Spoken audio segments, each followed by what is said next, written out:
Ephesians 2, and you he made alive who were dead in trespasses and sins, in which you once walked. You were following the ways of this world, in accordance with the prince of the power of the air, Satan, the spirit who is now at work in the disobedient.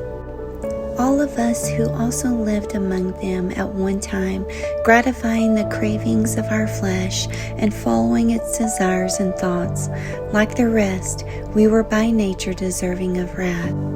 But because of his great love for us, God, who is rich in mercy, made us alive with Christ, even when we were dead in transgressions. It is by grace you have been saved.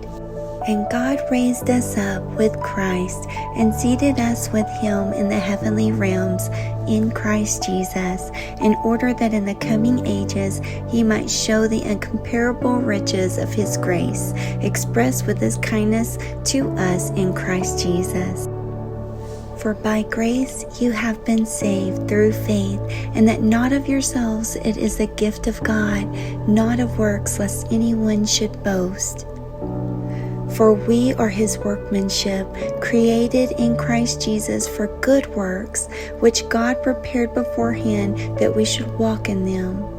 Therefore remember that you, once Gentiles by birth, who are called uncircumcision by what is called the circumcision, made in the flesh by hands, that at that time you were without Christ, being aliens from the commonwealth of Israel and strangers from the covenants of promise, having no hope and without God in the world.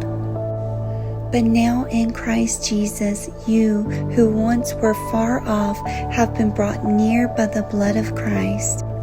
For he himself is our peace, who has made both one and has broken down the middle wall of separation, having abolished in his flesh the enmity, that is, the law of commandments contained in ordinances, so as to create in himself one new man from the two, thus making peace, and that he might reconcile them both to God in one body through the cross, thereby putting to death the enmity.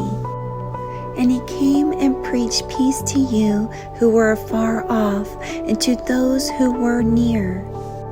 Now therefore you are no longer strangers and foreigners, but fellow citizens with the saints and members of the household of God, having been built on the foundation of the apostles and prophets, Jesus Christ himself being the chief cornerstone, in whom the whole building, being fitted together, grows into a holy temple in the Lord, in whom you also are being built together for a dwelling place of God in the Spirit.